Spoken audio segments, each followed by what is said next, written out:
70대 노모의 작은 식당. 이곳에 숨겨진 충격적인 비밀이 밝혀진다. 50년 전 독일에서 맺어진 단 한 번의 만남이 그녀의 운명을, 그리고 한 컨설턴트의 인생을 송두리째 바꿀 줄은 아무도 몰랐다. 믿을 수 없는 인연의 퍼즐 조각이 맞춰지는 순간 당신은 전율할 것입니다.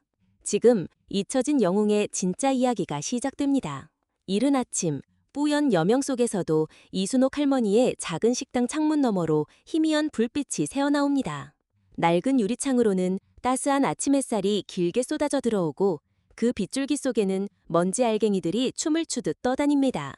시내 변두리, 재개발 논의로 어수선한 팻말들이 곳곳에 박힌 허름한 골목.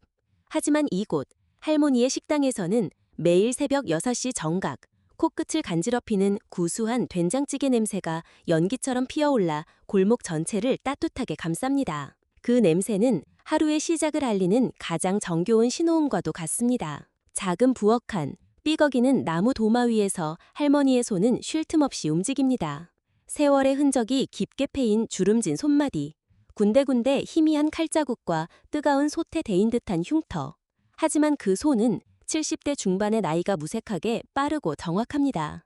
칼날이 채소에 닿을 때마다 탁, 탁, 탁 경쾌한 소리가 리듬처럼 이어지고 30년 넘게 이 자리에서 식당을 운영해온 고단한 세월과 묵묵한 정성이 그녀의 손끝에 고스란히 배어 있습니다. 할머니, 오늘도 일찍 나오셨네요. 20대 후반의 앳된 정우진 사회복지사가 활기찬 목소리로 부엌을 들여다봅니다. 정우진은 동네 복지관 소속으로 이 골목 어르신들을 살피는 일을 합니다. 이순옥 할머니는 정우진에게 고향 시골의 할머니를 떠올리게 하는 존재였습니다.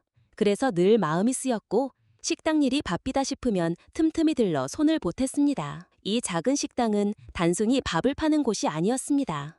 정성 가득한 음식은 물론 할머니의 따뜻한 말 한마디와 푸근한 미소가 오가는 사랑방 같은 곳이었죠. 동네 어르신들은 이곳에서 함께 밥을 먹으며 외로움을 달랬고 젊은 직장인들은 할머니의 손맛에서 집밥의 위로를 얻었습니다. 이순옥 할머니는 문득 50년 전 20대 꽃다운 나이에 독일로 향했던 날을 떠올립니다. 가난한 조국을 뒤로하고 돈을 벌기 위해 떠났던 파독 간호사의 삶.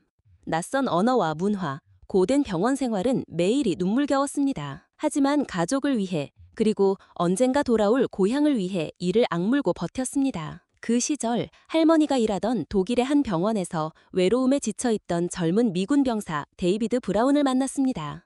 데이비드는 전쟁의 트라우마와 낯선 타국 생활로 힘들어하고 있었죠. 이순옥 할머니는 서툰 영어와 한국말을 섞어가며 그리고 무엇보다 진심이 담긴 미소와 따뜻한 손길로 데이비드를 보살폈습니다. 뜨거운 국물 요리에 약한 데이비드를 위해 매운맛을 줄인 김치찌개를 끓여주기도 했습니다. 이모, 당신은 정말 천사 같아요.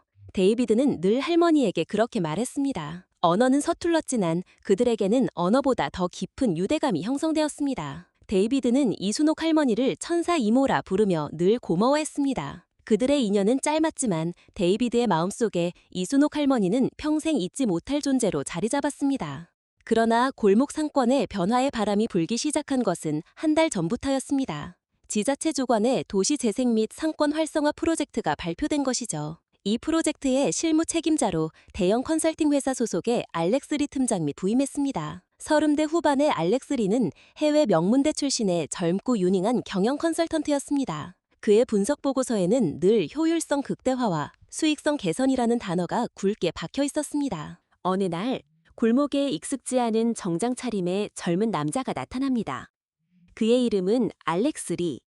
그는 동네 상인들을 싸늘한 눈빛으로 훑으며 번쩍이는 대형 스크린에 복잡한 그래프와 숫자로 가득한 파워포인트 슬라이드를 띄웁니다. 이순옥 여사님의 식당은 죄송하지만 여러 면에서 시대착오적입니다. 그의 정확하지만 차가운 발음은 마치 얼음 조각처럼 골목에 꽂혔습니다. 낡은 시설, 비효율적인 동선, 그리고 낮은 수익성, 데이터가 모든 것을 말해줍니다. 할머니는 그의 말을 이해하려 애썼지만 머릿속은 온통 뿌연 안개 속 같았습니다. 현재 상태로는 프로젝트 지원 대상이 되기 어렵습니다. 프로젝트가 진행되면 낡은 상가들의 재건축이 불가피하며 지원 대상에서 제외될 경우 재건축 후에는 기존 세입자에게 새로운 임대 계약이 보장되지 않거나 임대료가 급증해 사실상 이 골목에서 버티기 힘들 겁니다. 사업 지속이 어려워지니 장기적으로 폐점을 고려하셔야 합니다. 상인들 사이에서 불안한 웅성거림이 들렸습니다. 알렉스 리는 이순옥 할머니에게 차갑게 말했습니다. 할머니, 감성적인 접근은 비즈니스에 도움이 되지 않습니다. 데이터가 말하고 있습니다. 젊은 고객들은 위생적이고 트렌디한 공간을 원합니다. 결정된 사항입니다. 그날 이후 식당의 분위기는 완전히 달라졌습니다. 알렉스 리는 매일 식당을 찾아와 위생 상태를 점검하고 재료 구입 내역을 따졌습니다. 작은 실수도 그냥 넘어가지 않았고 특히 이순옥 할머니에게 더 엄격했습니다. 그의 지시로 골목의 낡은 간판들은 현대적인 디자인으로 바뀌고 일부 식당들은 프랜차이즈 매장으로 교체되기 시작했습니다. 이순옥 할머니 식당의 메뉴판도 사라지고 대신 전통 한식 메뉴는 프로젝트 취지에 맞지 않는다는 공고문이 붙었습니다. 어느 날 오후 이순옥 할머니는 다음 날 판매할 김치를 담고 있었습니다. 알렉스 리가 주방을 순찰하다 김치 냄새를 맡고 인상을 찌푸렸습니다. 이게 무슨 냄새죠? 너무 심한 거 아닙니까? 그는 주변 직원들이 들을 수 있을 만큼 큰 소리로 말했습니다. 할머니의 얼굴이 붉어졌지만 그녀는 묵묵히 작업을 계속했습니다. 또 하루는 점심 준비를 하던 중이었습니다. 주방 바닥이 약간 미끄러웠고 할머니는 무거운 냄비를 나르다가 균형을 잃었습니다.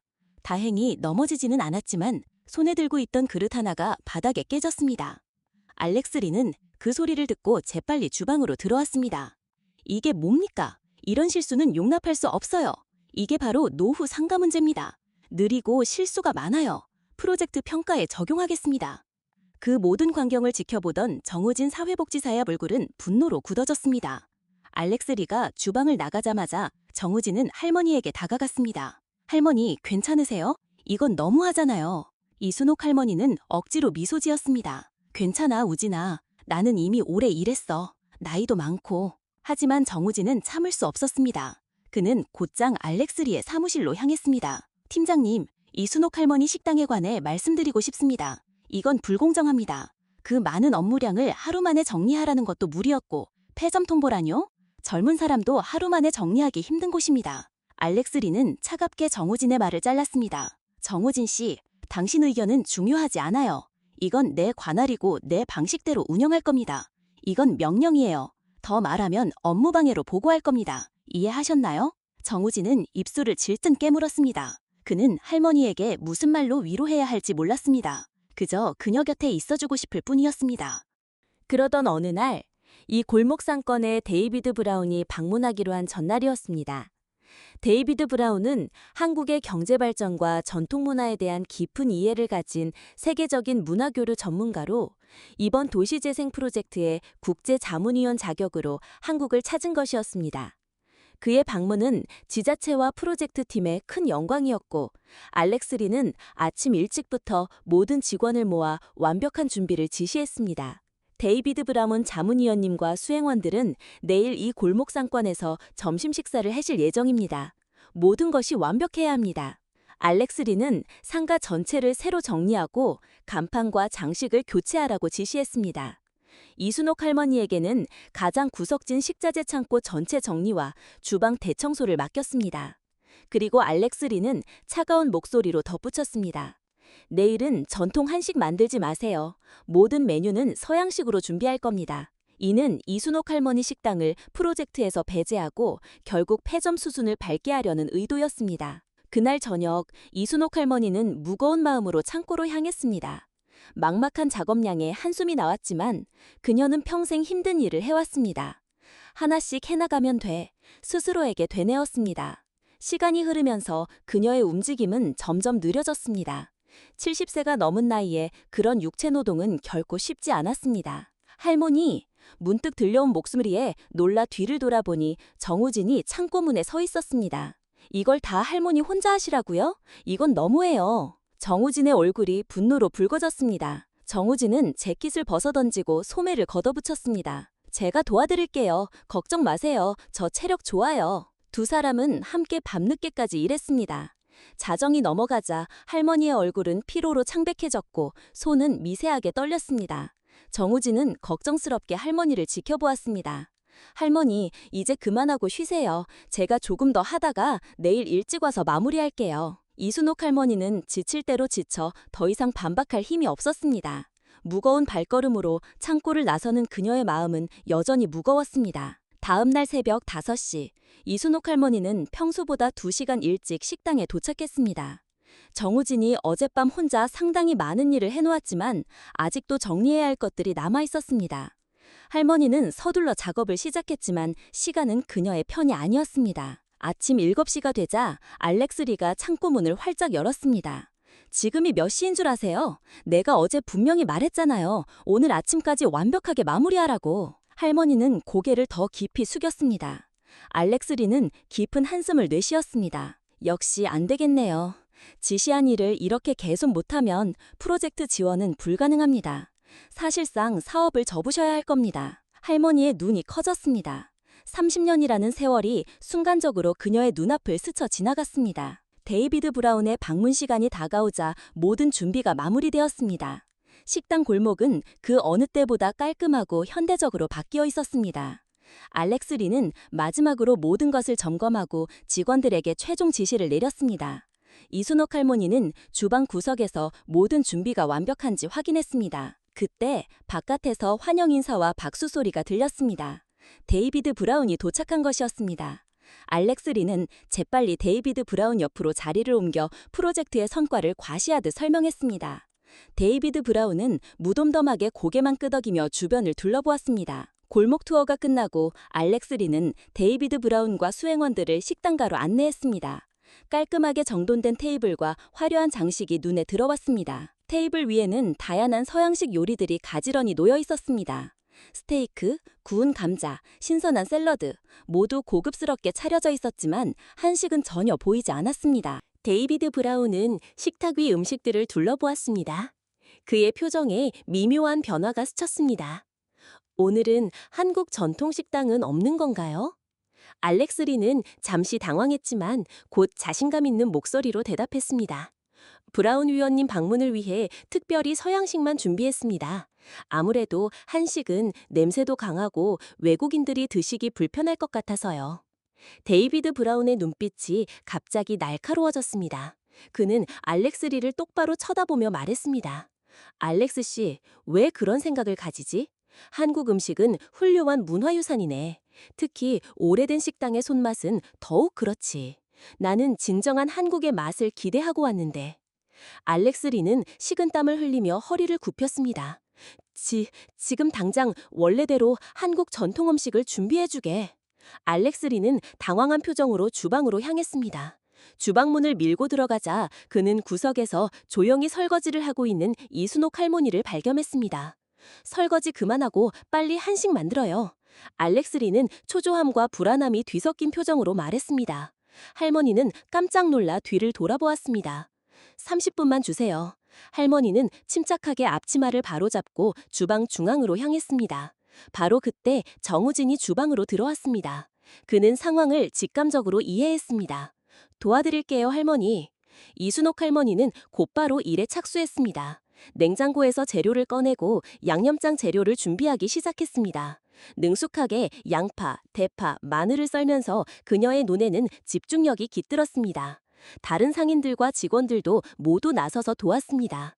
주방은 활기찬 에너지로 가득 찼습니다. 구수한 된장찌개와 칼칼한 김치찌개 냄새가 식당 전체에 퍼지기 시작했습니다. 30분이 지나고 풍성한 한식 상차림이 준비되었습니다. 이순옥 할머니는 주방문을 열고 식당으로 향했습니다. 그녀의 팔에는 소매가 걷어올려져 있었고 손에는 오랜 세월의 흔적이 선명했습니다. 식당에서는 데이비드 브라운과 방문단이 대화를 나누고 있었습니다. 할머니가 식당으로 들어서자 데이비드 브라운의 시선이 문득 그녀에게 향했습니다. 그의 눈이 할머니의 손에 머물렀고 그리고 그녀의 얼굴로 올라갔습니다. 데이비드 브라운의 표정이 갑자기 변했습니다. 그의 눈이 커지고 얼굴이 창백해졌습니다. 마치 유령을 본 사람처럼 그는 잠시 말을 잃었습니다. 이순옥 할머니는 된장찌개를 테이블에 조심스럽게 내려놓으며 그의 시선을 눈치채지 못했습니다. 그녀는 곧이어 뒤따라 다른 직원들에게 자리를 내주기 위해 옆으로 비켜섰습니다. 데이비드 브라운은 마치 홀린 듯 천천히 자리에서 일어납니다. 그의 눈은 이순옥 할머니에게서 단 한순간도 떨어지지 않습니다. 알렉스 리가 의아한 표정으로 그를 바라보지만 그는 이미 세상 모든 소리가 들리지 않는 듯합니다. 데이비드 브라운은 한 걸음 한 걸음 다가갑니다. 실례합니다만 그의 목소리는 50년의 그리움이 담긴 듯 깊이 울렸습니다. 할머니는 그제야 고개를 들어 그를 바라보고 그녀의 눈은 놀라움으로 크게 뜹니다. 혹시 1970년대 독일 뮌헨 병원에서 간호사로 근무하신 적 있으십니까? 혹시 데이비드라는 미군 병사를 돌봐주신 적이 있으신지요? 데이비드 브라운의 눈가에는 굵은 물방울이 맺히기 시작하고 목소리는 떨려옵니다. 그때 김치찌개에 고추는 조금만 넣어달라고 부탁했던 그 데이비드 말입니다. 이순옥 할머니는 숨조차 쉴 수 없는 듯 굳어버립니다. 50년 전 그 얼굴, 그 목소리, 그녀의 손이 미세하게 떨리고 입술이 파르르 떨립니다. 살아 계셨군요. 50년 동안 당신을. 데이비드 브라운은 더 이상 말을 잇지 못하고 눈물이 뺨을 타고 흘러내립니다. 그리고 그 순간 그는 모든 사람이 지켜보는 가운데 이순옥 할머니에게 깊이 허리를 숙입니다.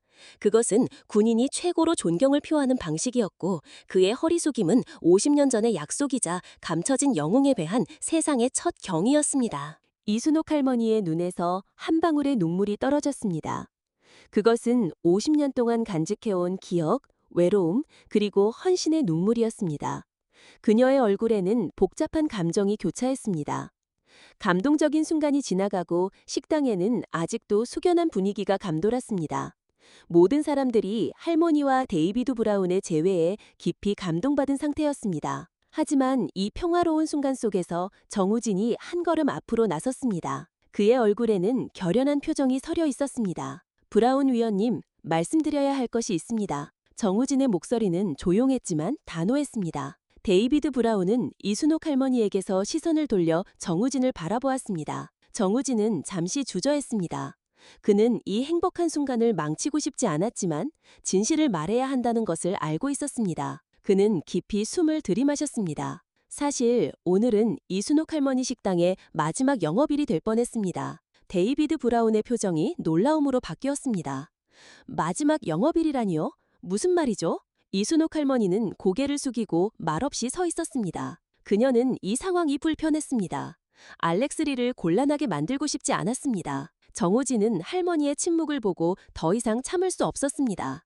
그의 목소리가 약간 높아졌습니다. 알렉스 리 팀장이 할머니 식당이 비효율적이고 노후하다는 이유로 프로젝트 지원 대상에서 제외하고 사실상 폐업을 유도했습니다. 데이비드 브라운의 표정이 점점 굳어졌습니다. 그의 눈은 정우진에게서 알렉스 리로 옮겨갔습니다. 이게 무슨 말이죠? 정우진은 계속해서 말했습니다. 할머니는 낯선 독일 땅에서 조국을 위해 헌신했던 파도 간호사였습니다. 귀국 후에도 이 동네에서 30년간 묵묵히 정성으로 이웃들의 삶을 채워오셨습니다. 이런 분의 가치를 데이터와 효율성만으로 판단하고 밀어내는 건 잘못된 일입니다. 데이비드 브라운은 알렉스 리에게 단호하게 말했습니다. 알렉스 씨, 우리는 이순옥 여사님처럼 우리에게 따뜻함을 준 사람들을 잊지 않습니다. 그게 우리가 가진 가장 큰 가치이자 진정한 명예입니다. 그리고 전통과 정성은 결코 비효율적이지 않습니다. 그것이야말로 데이터가 담을 수 없는 진정한 경쟁력이자 문화유산입니다. 나는 이 골목상권 프로젝트의 국제자문위원으로서 이순옥 여사님의 식당을 최우선 지원 대상으로 재평가할 것을 강력히 권고합니다. 알렉스 리는 고개를 깊이 숙였습니다. 그의 목소리는 작았지만 분명했습니다. 네, 위원님, 제가 잘못 판단했습니다. 즉시 재평가하고 지원을 재개하겠습니다. 긴장감이 서서히 누그러지자 데이비드 브라운은 다시 이순옥 할머니에게로 향했습니다. 그는 할머니에게 다가가 정중하게 말했습니다. 이순옥 여사님, 부디 계속 이 자리에서 동네 분들께 따뜻한 음식을 만들어주셨으면 합니다. 할머니는 놀란 표정으로 그를 바라보았습니다. 그녀는 정말 이 모든 것이 꿈이 아닌지 궁금했습니다. 할머니는 감동에 떨리는 목소리로 대답했습니다. 영광입니다. 제가 할 수 있는 한 최선을 다하겠습니다. 데이비드 브라운은 진심 어린 표정으로 고개를 저었습니다. 아니요, 영광은 우리 쪽입니다. 할머니와 데이비드 브라운이 서로를 바라보며 따뜻한 미소를 교환했습니다. 그들의 눈에는 50년간의 세월과 경험, 그리고 공유된 기억이 담겨 있었습니다. 주변의 상인들과 직원들은 이 감동적인 순간을 지켜보다가 갑자기 한 사람이 박수를 치기 시작했습니다. 다른 사람들도 이내 함께 박수를 치기 시작했고 곧 식당 전체가 열렬한 박수 소리로 가득 찼습니다. 그것은 단순한 박수가 아니었습니다. 그것은 잊혀진 영웅에 대한 존경과 감사의 표현이었습니다. 데이비드 브라운의 방문이 끝나고 며칠이 지났습니다. 동네는 다시 일상으로 돌아갔지만 그곳의 분위기는 완전히 달라져 있었습니다. 특히 이순옥 할머니의 식당은 더 활기차고 따뜻한 공간이 되었습니다. 이순옥 할머니는 이제 단순한 식당 주인이 아닌 존경받는 영웅으로 대우받고 있었습니다. 알렉스 리는 데이비드 브라운과의 대화 이후 눈에 띄게 변화했습니다. 그는 효율성과 데이터의 중요성을 부인하지 않으면서도 그 너머에 있는 사람의 가치와 전통의 힘을 진정으로 이해하기 시작했습니다. 하지만 그의 마음 한구석에는 여전히 할머니에게 직접 사과해야 한다는 생각이 자리하고 있었습니다. 그날 오후 알렉스 리는 조심스럽게 할머니 식당의 주방으로 향했습니다. 그의 손에는 작은 선물 상자가 들려 있었습니다. 주방에 들어서자 그는 혼자 김치를 담고 있는 할머니의 모습을 발견했습니다. 할머니는 집중하고 있어서 그의 존재를 눈치채지 못했습니다. 알렉스 리는 잠시 할머니의 모습을 지켜보았습니다. 그는 그녀의 기술과 정성을 새삼 깨달았습니다. 잠시 시간 괜찮으실까요? 알렉스 리가 조심스럽게 말을 걸었습니다. 할머니는 놀란 표정으로 고개를 들어 그를 바라보았습니다. 네, 팀장님. 알렉스 리는 한국 전통 다과를 담은 상자를 내밀었습니다. 이거 작은 선물입니다. 할머니는 의아한 표정으로 선물을 받았습니다. 알렉스 리는 깊게 숨을 들이마신 후 진심 어린 표정으로 말했습니다. 이순옥 할머니, 진심으로 사과드리러 왔습니다. 제가 얼마나 무례하고 어리석었는지 할머니의 진정한 가치를 알아보지 못했습니다. 저의 방식이 틀린 것이 아니라 할머니의 가치를 보지 못한 저의 시야가 좁았음을 깨달았습니다. 그의 목소리는 평소보다 부드러웠고 눈에는 진정한 후회가 담겨 있었습니다. 할머니는 잠시 그를 바라보았습니다. 그녀의 눈에는 따뜻함과 이해가 담겨 있었습니다. 천천히 미소가 그녀의 얼굴에 번졌습니다. 모두가 실수할 수 있어요. 중요한 건 그 실수를 인정하는 용기죠. 그녀의 말은 단순했지만 깊은 지혜가 담겨 있었습니다. 알렉스 리는 할머니의 너그러움에 감동했습니다. 할머니는 김치 한 조각을 작은 접시에 담아 알렉스 리에게 건넸습니다. 한번 맛보실래요? 오늘 아침에 담근 거예요. 알렉스 리는 망설이다가 김치를 받아들였습니다. 그는 조심스럽게 한 조각을 맛보았습니다. 정말 맛있습니다. 이런 맛은 데이터로 설명할 수 없겠네요. 그가 진심으로 말했습니다. 할머니는 미소를 지었습니다. 그렇게 두 사람 사이에 화해의 시간이 시작되었습니다. 그것은 둘 다에게 새로운 시작이었습니다. 이순옥 할머니가 김치를 건네자 알렉스 리는 문득 자신의 어린 시절 기억이 스치는 것을 느꼈습니다. 그는 놀란 듯 김치를 바라보며 나지막이 중얼거렸습니다. 이 맛은 제 할머니가 해주시던 김치 맛과 똑같네요. 할머니는 그의 말에 의아한 표정을 지었습니다. 할머니라니? 혹시 한국 분이신가요? 알렉스 리는 고개를 끄덕였습니다. 네, 사실 저는 어머니가 한국 분이십니다. 어릴 적 한국에서 할머니 손에 잠시 자랐는데 할머니께서 늘 이런 김치를 담가주셨죠. 하지만 제가 일찍 외국으로 나가면서 그 맛도 할머니도 잊고 살았습니다. 그의 눈에는 복잡한 감정이 스쳤습니다. 이순옥 할머니는 알렉스 리의 얼굴을 자세히 살폈습니다. 그리고 문득 그의 왼쪽 손목에 있는 작은 점을 발견했습니다. 그녀의 얼굴이 놀라움으로 물들었습니다. 그 점은 그녀의 친동생, 그러니까 알렉스 리의 외할머니가 손목에 가지고 있던 점과 똑같은 위치에 있었기 때문입니다. 혹시 자네 할머니 성함이 이순자 씨였니? 이순옥 할머니의 목소리가 떨렸습니다. 알렉스 리의 눈이 휘둥그레졌습니다. 네, 맞습니다. 어떻게 아셨습니까? 이순옥 할머니는 눈물을 글썽이며 알렉스 리의 손목을 잡았습니다. 내가 네 외할머니 언니다. 이순자, 그 아이는 내 하나뿐인 여동생이었단다. 전쟁통에 헤어져 평생을 찾아 헤맸는데. 알렉스 리는 믿을 수 없다는 듯 할머니를 바라보았습니다. 그의 눈에도 눈물이 고였습니다. 그는 자신의 차가운 효율성 논리 속에 갇혀 잊고 지냈던 가족이자 따뜻한 정을 스스로 밀어내려 했던 것입니다. 이순옥 할머니는 품에 안겨 흐느끼는 알렉스 리의 등을 조용히 토닥였습니다. 수십 년 만에 만난 조카, 그리고 그에게 베풀었던 용서가 이제는 더욱 깊은 의미로 다가왔습니다. 이제 이순옥 할머니의 작은 식당은 동네의 명소로 자리 잡았습니다. 데이비드 브라운이 자신의 국제적인 네트워크를 통해 이순옥 할머니의 사연과 식당의 가치를 널리 알린 덕분입니다. 알렉스 리는 할머니의 식당을 도시 재생 프로젝트의 상징으로 내세우며 전통과 현대가 어우러진 상생 모델을 만들어갔습니다. 그는 이제 이모 할머니에게 직접 김치 담그는 법을 배우고 잊고 있던 한국어와 가족의 소중함을 되찾고 있습니다. 이순옥 할머니는 앞으로도 이 자리에서 많은 사람들에게 따뜻한 밥과 함께 진정한 삶의 가치를 전해줄 것입니다. 잊혀진 적사 속에서 피어난 기적 같은 인연이 이 작은 골목에 진정한 재건축의 봄을 가져다 주었습니다. 오늘의 이야기는 여기까지입니다. 구독을 눌러주시면 매일 올라오는 영상들을 더 빠르게 보실 수 있습니다. 영상이 재미있으셨다면 좋아요도 부탁드립니다. 내일 또 뵙겠습니다. 감사합니다.